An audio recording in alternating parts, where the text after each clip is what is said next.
માતાજી મિત્રો, અમે આવી ગયા છીએ જોગણીમાના મંદિરે। આ છે જોગણીમાનું મંદિર, તમે જોઈ શકો છો। જય જોગણીમાં। તો મિત્રો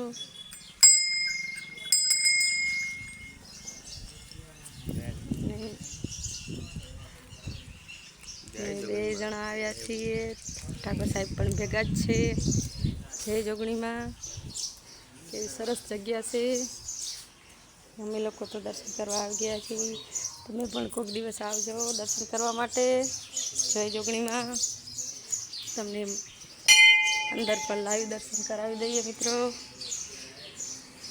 કેવું મંદિર છે, ખૂબ સરસ જગ્યા છે, તમને પણ આવવાનું મન થશે। જય જોગણીમાં।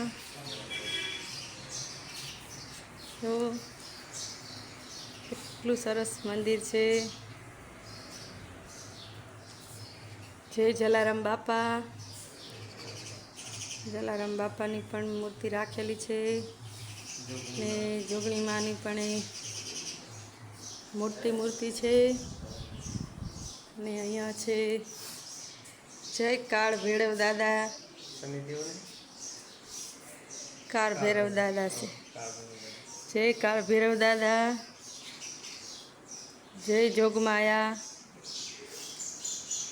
તો તમે પણ આ બાજુ આવો તો જોગમાયાના દર્શન કરવા જરૂરથી આવજો મિત્રો। ખૂબ સરસ જોવાલાયક સ્થળ છે મિત્રો।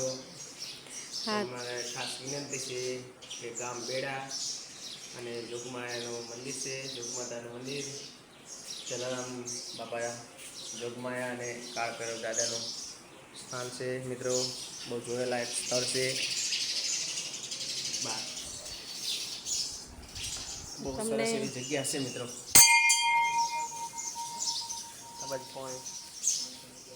હા, અહીંયા પીવાનું પાણીની પણ વ્યવસ્થા છે મિત્રો, અને આવો તો જરૂરથી દર્શન કરવા માટે આવજો। આ કાળ ભૈરવ દાદાનો ધૂણો છે। જય કાળ ભૈરવ દાદા। ને બહુ મોટી એવી જગ્યા છે અને રોડના કાંઠે જ છે મિત્રો। જરૂરથી એકવાર જોગણીમાના દર્શને આવજો।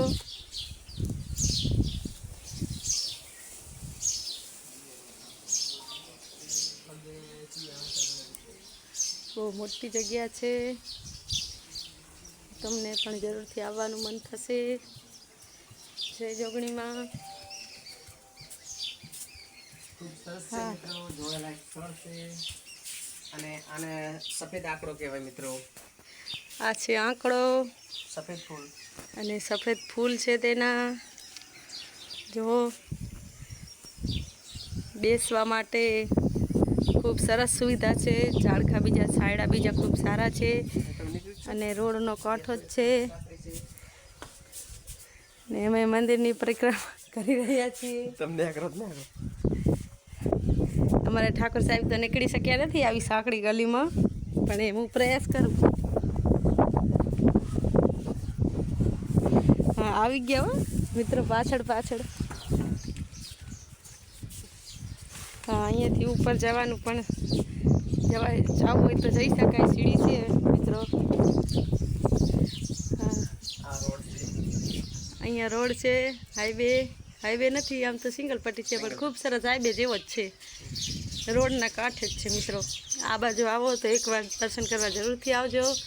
જય જોગણીમાં। જય માતાજી।